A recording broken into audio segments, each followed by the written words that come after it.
Hello, welcome back to Community Connections. Thank you again for joining us for the presentations in the first hour. Again, a huge thanks to the entire team from the Head and Neck and Cancer Survivorship Program at the Princess Margaret Cancer Center.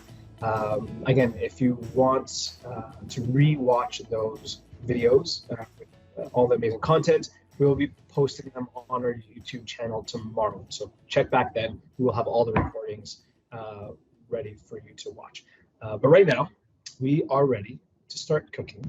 So welcome. My name is Jeremy Capone. I am the wellness chef for ELLICSR Kitchen. I am joined by always by the amazing Daniela Fiorini. Hello, Daniela. Hi everybody. Yes, Daniela Fiorini, that is my name. I work at Princess Margaret, where I work with Michelle. So when we're across the street, we always have these wonderful chats. And then on Wednesdays and Thursdays, I travel across the street and work with Jeremy. So I've got the best here today. So Michelle Davies is a dietitian, a registered dietitian with the Head and Neck Survivorship Program.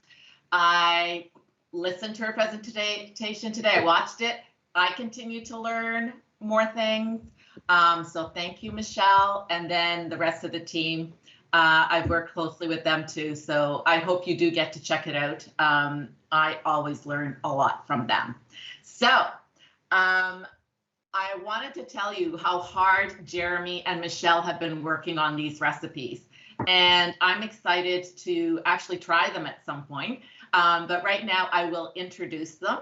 So they are to address taste changes and also dry mouth and swallowing difficulties.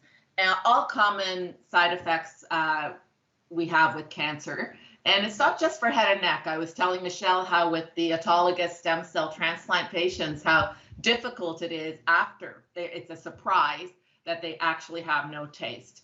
And I'm always kind of trying to think of new ideas. So thank you for that presentation.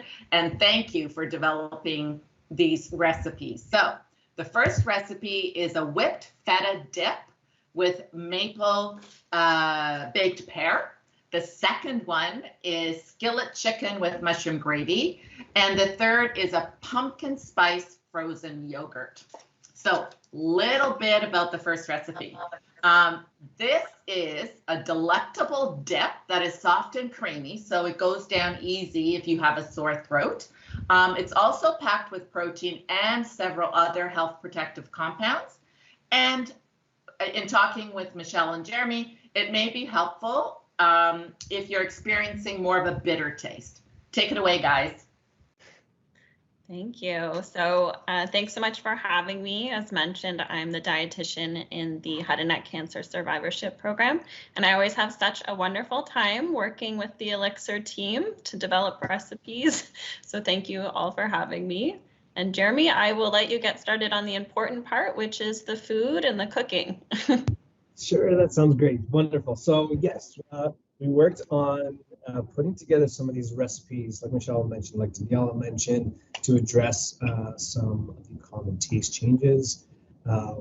In particular, this recipe, we touch on a bit, is focusing on bland taste. So what we're doing is we're creating this feta dip, this sort of whipped feta dip.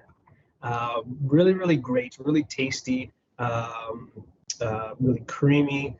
But to serve it, we're going to do something a little bit different. So you can serve this dip like you would typically probably see it at parties and stuff, with like a pita dip or some crackers or something like that.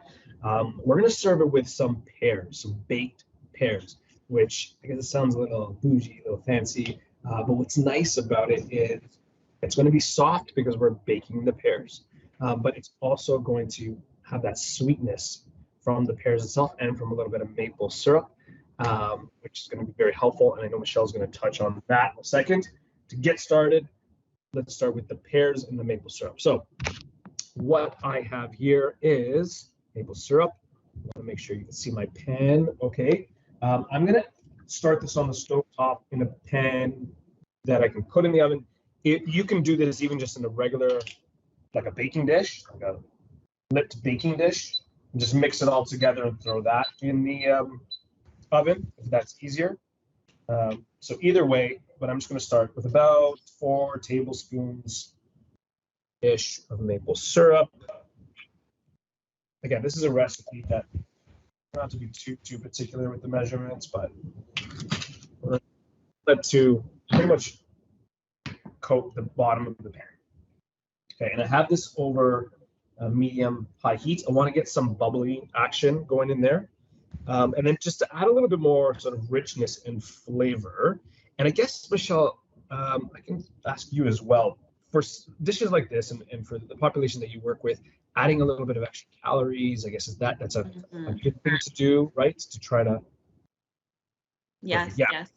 Often it's very difficult to basically get enough energy and nutrition when you're having trouble chewing and swallowing or really experiencing a lot of taste changes. So oftentimes we need individuals going through head and neck cancer treatment or after treatment focusing on those higher calorie foods so that they can get enough nutrition. So I think, is that the butter that you added in there?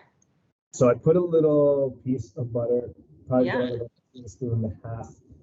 Again, this is optional. It's not integral for the dish, but if you wanted to have that little bit of richness, caramel quality to it, that's really nice. And then to stay on that savory note, because this is sort of a sweet and savory thing, I have a branch of thyme, which I'm just going to throw in there as well. That's going to add just a little bit of savoriness to this. Again, optional. Depending on where you're at, you can add maybe a little bit of even peel maybe to that to give a little bit of orange punch, or like a little cinnamon in there would be really good. Completely up to you in terms of what you want to add for flavor. We have a little bit of maple, a little bit of thyme, and I just want to bring it up to a slight boil. So once you start to see these bubbles, you can reduce the heat to low, and we're ready to add our fruit. So for this recipe, we mentioned we're adding pears. Now we're peeling the pears, right? Because we don't want, I guess, that peel that could be a little bit of a challenge to eat. So a couple of reasons we decided this is, number one, we really focused on making a recipe for someone that's experiencing bitter taste. So that's why we're using lots of sweet foods like the fruit and removing the skin can both help if you're having trouble chewing and swallowing, but also if you find the skin may taste a little bit bitter for you, then removing it can help with the enjoyment of the flavor of this dish. Right. So remove the skin. I'm also taking out the seeds, and you can just do that with a spoon or like a little paring knife. Also, that little notch on the bottom, but you can use a spoon as well. Now, in regards to the pears, it's that we're getting to late October. It's getting chilly, but I think we still have some local pears available, which is nice. But I guess when you're buying the pears, because we're baking them, even if you get pears that are a little less ripe and a little firmer, it's okay because it just means you're going to bake them longer. But if you want to make this dish a little bit easier, what I would say is look for pears that are a little riper. So they're already a little bit soft, and it just means that less cooking time to get it to that point where we want it. Okay, so a little bit of pear there. Now, if you're preparing a lot of these pears, or even like apples or something, what I like to do is get a bowl of cold water, just have them sitting in there while you're prepping everything, and that way it prevents any oxidation or browning from occurring. So have it ready. Here, I'm going to put them, just put them carefully. Now, I left the stem on because it makes it easier for me to safely drop it in the pan. If you do leave it on, obviously remove that afterwards. But otherwise, if you think you're going to forget, you can remove it ahead of time. So putting them cut side down, start making the syrup. And like I mentioned, you can just toss it all together in a baking pan. All right. And let this cook away. What you can do is at the beginning, get a little bit of that maple syrup and butter mixture and just spoon a little bit on. It's coated. All right. Then you can just find a lid. If you have a lid for your pan, put the lid on. I don't, so I'm going to cover it with foil. And what covering it does is a couple things. The pears to soften and cook a lot faster because we're trapping that steam in there. It's also going to prevent any browning, any of that caramelization, which, I mean, if you didn't have, chewing or swallowing difficulties, that might be okay. That might be a good thing. You can handle that before, I guess, Michelle, for people that might have a difficulty with those crunchy bits, those caramelized bits, it's probably best to avoid that, right? Yes, of course. And then I liked what you brought up before, Jeremy, about also being able to do it in like a glass baking dish. So for anyone that kind of is experiencing also the metallic taste, then I think that's a great alternative to use that glass baking dish when you're doing the pears. I'm going to put this inside, let the pears do their thing. If you're putting them in the oven, you can even leave it on the stovetop on low. And then you're pretty much just cooking it until the pears are nice and soft, and you can test that with either a fork or a knife. If you're doing it in the oven, then 375 degrees Fahrenheit for about 20 to 30 minutes. Again, depending on the ripeness of the pears, that time will vary. Same test. The fork or the knife should be able to go in easily and come out easily. It's soft. And again, Michelle, I guess it depends on what you need. You can even cook it a little softer if you need to, right? Yeah, so I think cooking it soft is great for anyone that requires things to almost be minced or pureed. If you cook it really soft and even like mash it up with a fork, that could be another way to change the texture of the pear if you're having trouble swallowing otherwise. Or you could also, I guess, throw it in a blender or food processor if you need like a pureed texture. Jeremy, so sorry. Yeah, go ahead. I'm typing in. No. I had a question. So Melanie was talking about fatigue and how fatigue can be an issue. So I'm just curious, can you freeze the pears, and at what point? Would it be just after the removal of the skin and the core, or would it be after it's cooked? Just a question. Sorry, I froze, so I think I missed most of your question. Did you miss most of the question? Okay. I was talking about, making it ahead for people who have fatigue, and whether we can freeze the pears, and at what point can we freeze them? Right after you've removed the skin and the core, or after you have cooked it on the stove? Yeah, good question. So I would say if you want to cook it afterwards, like fully, then do all the prep, get it all cored, peeled, get your base maple syrup butter ready. You can put that in your dish. You can freeze it or store it. And then right before you want to serve it, then you pop it into the oven to finish. Otherwise, you can absolutely freeze it once it's soft and cooked. Just keep in mind that when you freeze it, it's going to break it down even more. And then if you're reheating it, it's going to soften it even more. So it all depends on, I guess, the consistency, the end result that you want.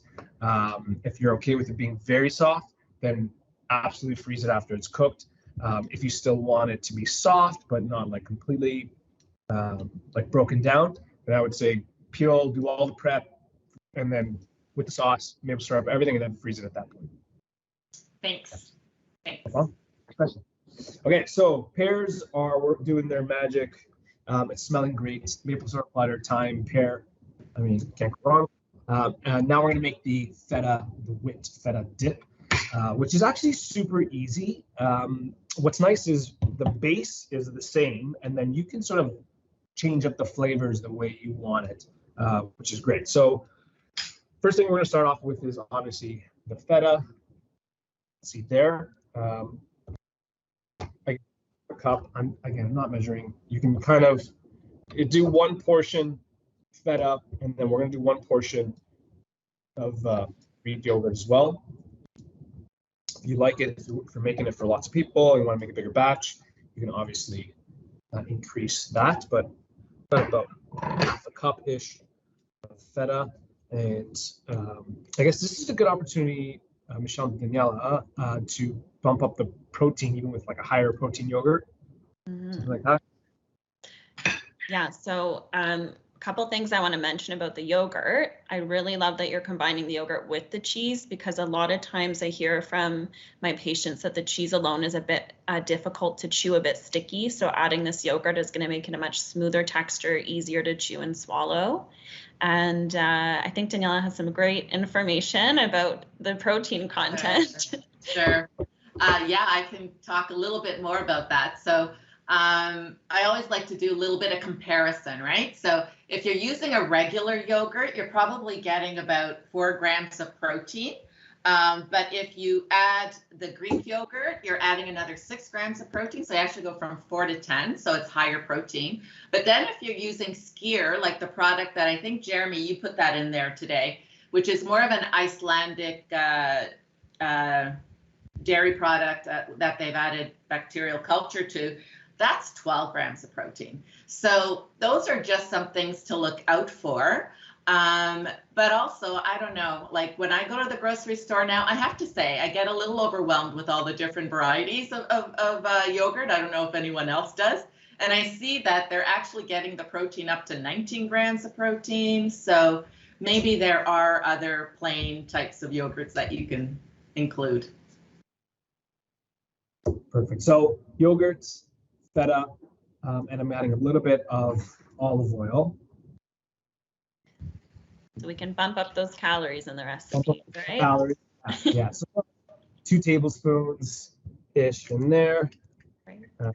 And I don't really have any salt because the feta itself is salty, but again, adjust the seasoning to your taste. Like Michelle mentioned, again, your great presentation. If you need that extra boost, I guess you can add a little bit extra salt or flavors. You can add some fresh herbs to this, like some mint, some parsley would be really, really great in here. Or if you did want to, like if you were just making the dip on its own and you did want to add that little balance of sweetness, a little bit of honey or a little bit of maple syrup would be great in here. We have that in the Pears, so we don't have to. So this is it: feta, yogurt, olive oil at its simplest. And we're going to use the food processor to whip this up. We do. Oh, there he goes. I froze. Oh, you're back. And you're back. Yeah, you're back. All right. So okay. I was just saying so olive oil, feta, yogurt. We're going to whip this up so it's nice and creamy. The food processor is going to really help with that. If I would say if you're going to invest in any type of cooking equipment, piece of equipment, especially if you're looking to prepare more meals that are softer, that are creamier, that you want to break down, a food processor is probably the way to go. Even better than a blender because of the wide base. You can add a little bit more. It's got more capacity. It also helps to break down some of these soft but not liquid ingredients without a lot easier versus like in a blender, it would be very challenging to sort of make this without adding a lot of food processor. If you don't have one, that's my recommendation. Okay, I'm gonna time this up. I'm gonna mute myself to not blow everyone's ears out. So I will be back in that. Okay, great. I'll take the opportunity to add some things in about the recipe. So we developed this recipe to hopefully be brought more to social gatherings or holidays. Oftentimes I hear when patients are struggling with difficulty chewing and swallowing or taste changes, they end up going to social eating events and just don't really know what to eat, or what's available isn't something that they can eat. And so we've developed this to be kind of like a dip that can be shared with pita for others. But for individuals who have dry mouth, they may not be able to eat pita. That's kind of why we went the route of having the pear, so you could do either. And it's also another way when you're having bitter taste that you have more of a bland type of protein, or having something other than meat may be better for you just based on how you're tolerating meat. So this is a good way to get some good protein in with foods that taste better to you. I don't know. I think he's finished blending. Oh, so yes, I'm back. There you go. You're back. So I just want to show you where we're at. So I did one rotation, or didn't stop it yet, to get it to this point here. I would probably scrape down the sides. You probably have to do it once, just to get that feta, which is crumbly, back down into the rest of the mixture so that it has contact with the blades, so that we make sure that we make everything nice and smooth. And I guess if you wanted to make sure that this is like super, super smooth, no little chunks or no little crumbles at all, what I would do is get a sieve. You can find fine mesh sieves. Most food supply stores, even like Amazon, you can find them, and get this mixture and you pass it through the sieve, pressing it with a spatula, and that will just make sure that it breaks down any last little like chunks or crumbles in there, and then you have like a super, super smooth mixture. So I'm gonna just rotate it one more time. 10 seconds. Thank you. So one of the other things is we're using pears today, and they're a really good source of fiber. So one medium pear will provide 5 grams of fiber, which is 20% of an adult's fiber needs. We need about 25 grams a day. And so this is really helpful for individuals that are going through treatment or even after treatment, especially if they're mostly on like really soft liquid diets. They may not be getting enough fiber in the day. And also it helps regulate bowel movements, especially if anyone's experiencing constipation.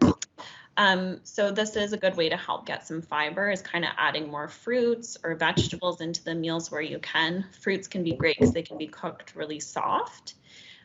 Some lower acid fruits, especially for people that are kind of getting more mouth sores, or they're just, find their mouth is irritated with fruits. You can try things like honeydew melon, cantaloupe, watermelon, lychee, papaya, and avocado would be more of a lower acid choice that can probably be better tolerated.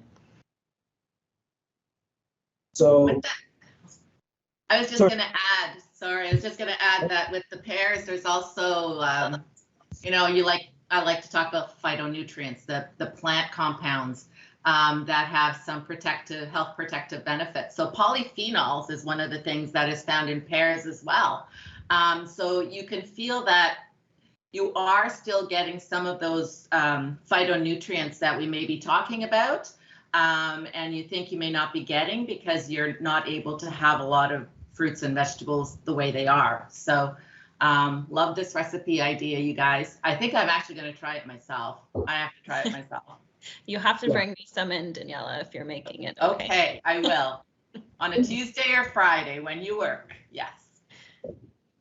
All right, so here's the dip. Again, really easy to put together, and very simple on its own. Can be served just like this. It is so tasty, really, really good. And a nice alternative, I guess, to like either sour cream based dips or hummus based dips, something a little bit different, and trying to cast a shadow so that you can see it because it's blinded by the light. To finish it as a dip on its own, you can add a little bit of, again, chopped thyme if you can tolerate that. We'll put a little bit on top just for some of that flavor, and we'll finish it with a little bit of olive oil just so it looks kind of pretty. That's dip, so I'll just show you that part. Really, really tasty. And now let's finish the presentation with the baked pears. I'm sure everyone's excited to see. This one I actually did in the oven, just in a baking tray. And lid on so that see pears here. And you have this really, really nice thickened sauce with the maple syrup and the butter, and then that flavor with the thyme on top. So this is really tasty stuff. Sorry that you're not enjoy the aromas and the flavor, but we have to work on smell-o-vision. We need the smell to come. Oh yeah, that's the $1 billion plan. I was just saying, I was talking about smell earlier as a way to enhance kind of your appetite and, the foods you enjoy. So anything in the oven with baked maple and fruit, I'm sure is going to smell amazing and make you feel a little bit more hungry. Yeah, absolutely. So again, if you're you want to serve this up to make it a little bougier. Pears. Jeremy, I feel like you're so good at doing presentation. Can you give some tips about how to make things look like present really nice, especially with these soft foods? The presentation, I think, can really enhance someone's appetite and enjoyment of the dish as well. Yeah, for sure. So the one thing that I always suggest is use empty space as much as you can. I think it does a couple things. So I have a bigger plate here with just a smaller amount of food on there. It makes the food pop a little bit more, makes it a little more presentable. Also, if you have like loss of appetite and like bigger meals are sort of intimidating and put you off, it looks a lot smaller. Like the portion looks a lot smaller. And so it just, again, it makes it a little bit more approachable like that. But yeah, otherwise use colors when you can. And even like, I mean, this is like a little bit of like beige and white, which probably not big on the color palette, but playing with a colorful plate can actually help there as well. So there you have it. It's our maple baked pear, a little bit of that whipped feta dip.